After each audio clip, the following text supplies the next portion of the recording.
ஷெஃப்னாஸ் kitchen. இன்னைக்கு நம்ம கிச்சனில் சேனக்கிழங்கு ஃப்ரை எப்படி செய்கிறது நம்ம பார்க்கலாங்க. இது வந்து நாம் இன்றைக்கி வந்து சிப்ஸ் டைப்பில் நாம் செஞ்சு சாப்பிட போகிறோம். ஸோ வாங்க அதுக்கு தேவையான இன்க்ரீடியன்ஸ்லாம் வாங்க பார்க்கலாம். நான் வந்து சேனக்கிழங்கு வந்து 150 கிராம் நான் எடுத்திருக்கேன். 1 டேபிள் ஸ்பூன் கடலை மாவு, 1 table spoon red chilli powder, 1/2 table spoon மஞ்சத்தூள், 1 டேபிள் ஸ்பூன் ஆயில், கொஞ்சமாக கருவேப்பிலையை குட்டி குட்டியாக கட் பண்ணி வச்சுருக்கேங்க. உப்பு வந்து ஆஸ் பர் டேஸ்ட். இவ்வளோதாங்க சேனக்கிழங்குக்கு இன்க்ரீடியன்ட்ஸ். இப்போ நெக்ஸ்ட்டு ஸ்டெப்பாக வந்து நம்ம சேனக்கிழங்கை வந்து இந்த மாதிரி கட் பண்ணிவிட்டு நல்லா வாஷ் பண்ணிவிட்டு நான் 2ஆக கட் பண்ணி வச்சுருக்கேன் இல்லைங்களா. நீங்கள் எவ்வளோக்கு எவ்வளவு ஒல்லியாக கட் பண்ண முடியுமோ நீங்களும் கட் பண்ணி வச்சுக்கோங்க. அந்த நெக்ஸ்ட் ஸ்டெப் நம்ம பார்க்கலாங்க. பாருங்கள், நாம் சேனக்கிழங்குக்கு இன்க்ரீடியன்ட்லாம் பார்த்தோம் இல்லைங்களா. இப்போ பாருங்கள், நான் கட் பண்ணி வச்சுருக்கேன் பாருங்கள். இந்த மாதிரி நல்லா மெலிசாக இருந்தால் நம்மளுக்கு சிப்ஸ் வந்து ரொம்ப கிறிஸ்பியாக இருக்குங்க. ஸோ நீங்களும் இந்த மாதிரி கட் பண்ணி வச்சுக்கோங்க. இப்போ வாங்க எப்படி மிக்ஸ் பண்ணுறதுன்னு பார்த்துடலாம். பவுல் எடுத்துக்கோங்க. கடலை மாவு ஆட் பண்ணிக்கலாம், மஞ்சத்தூள்,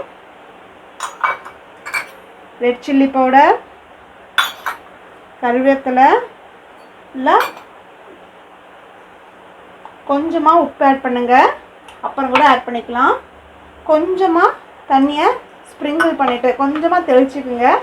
ஃபஸ்ட்டு இது நம்ம பேட்டர் மாதிரி மிக்ஸ் பண்ணிக்கலாம். லாஸ்ட்டாக எண்ணெயை சேர்த்திக்கலாங்க.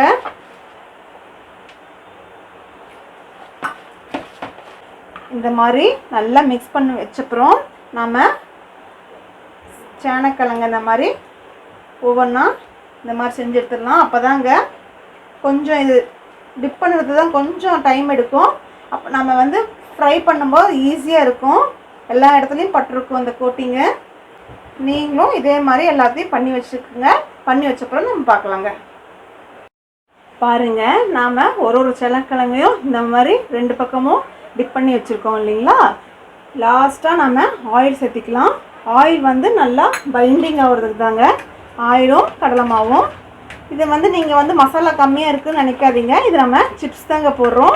ஸோ ரொம்ப கலரை விட்டுட்டு இருந்தாலும் உடஞ்சிரும். ஸோ ஃபோர்க்கை வச்சு இந்த மாதிரி கலரிட்டு ஒரு தட்டு போட்டு மூடி ஒரு 1/2 அன் ஹவர் இருக்கட்டுங்க. 1/2 அன் ஹவருக்கு அப்புறம் நம்ம எப்படி ஃப்ரை பண்ணிடுதுன்னு பார்க்கலாங்க. சேனக்கிழங்க பெரட்டி வச்சு ஒரு 1/2 அன் ஹவர் ஆயிடுச்சுங்க. பாருங்கள், நான் வந்து இந்த மாதிரி தனித்தனியாக எடுத்து வச்சுருக்கேன். நம்மளுக்கு பொரிக்க வந்து ரொம்ப ஈஸியாக இருக்கும். நான் கடாயில் ஆயில் ஊற்றி வச்சுருக்கேங்க. ஆயில் காஞ்சிருச்சு. கொஞ்சம் சிம்மில் வச்சுக்கோங்க. இப்போ ஒன்று ஒன்றா இப்படி எடுத்து நம்ம போட்டால் நம்மளோட சேனக்கிழங்கு சிப்ஸு ரெடி ஆயிடுச்சுங்க. பாருங்கள், நம்ம ஒன்று ஒன்றா பெரட்டினால 2 பக்கமும் மசாலா இருக்குங்க. இதே மாதிரி தாங்க நம்மளுக்கு பொட்டேட்டோலையும். பட் நம்ம ஸ்லைஸ் மட்டும் எவ்வளோ தின்னாக கட் பண்ண முடியுமோ அவ்வளோ தின்னாக கட் பண்ணால் நம்மளோட சிப்ஸு சூப்பராக இருக்குங்க. சேனக்கிழங்கு சாப்பிடாத பசங்களுக்கெல்லாம் நீங்கள் இந்த மாதிரி செஞ்சு கொடுத்தீங்கன்னா அழகாக சாப்பிடுவாங்க. போதுங்க, கொஞ்சம் கொஞ்சமாக பொரிச்சு எடுத்துக்கலாம். இது அப்படியே ஒரு 1 மினிட் விட்டுருங்க. 1 மினிட் விட்டு நம்ம பார்க்கலாங்க. பாருங்கள், 1 நிமிஷம் ஆயிடுச்சு. நம்ம அப்படியே மெதுவாக திருப்பி போட்டுக்கலாங்க. உங்களுக்கு தெரியும், டிஃப்ரென்ஸ் தெரியும். நல்லா ப்ரௌன் கலர் வந்திருக்குங்க. அதே மாதிரி இந்த பக்கமும் 1 நிமிஷம் வெந்தப்புறம் நம்ம எடுத்தோன்னா நம்மளோட சேனக்கிழங்கு ஃப்ரை ரெடி ஆயிடுச்சுங்க. பாருங்கள், 2 பக்கமும் சூப்பராக ப்ரௌன் கலர் ஆயிடுச்சு. உங்களுக்கு பார்த்தாவே தெரியும், பிஸ்கட் மாதிரி ஆயிடுச்சுங்க. சூப்பராக வந்துருக்குங்க. இப்போ அடுப்பை ஆஃப் பண்ணிவிட்டு நீங்கள் எடுத்து வச்சா நம்மளோட சேனக்கிழங்கு சிப்ஸு ரெடி ஆயிடுச்சுங்க. டிஷ்யூவில் வச்சுக்கோங்க. இதே மாதிரி எல்லாத்துலேயும் போட்டு எடுத்துருங்க. போட்டு எடுத்தப்பறம் நம்ம பார்க்கலாங்க.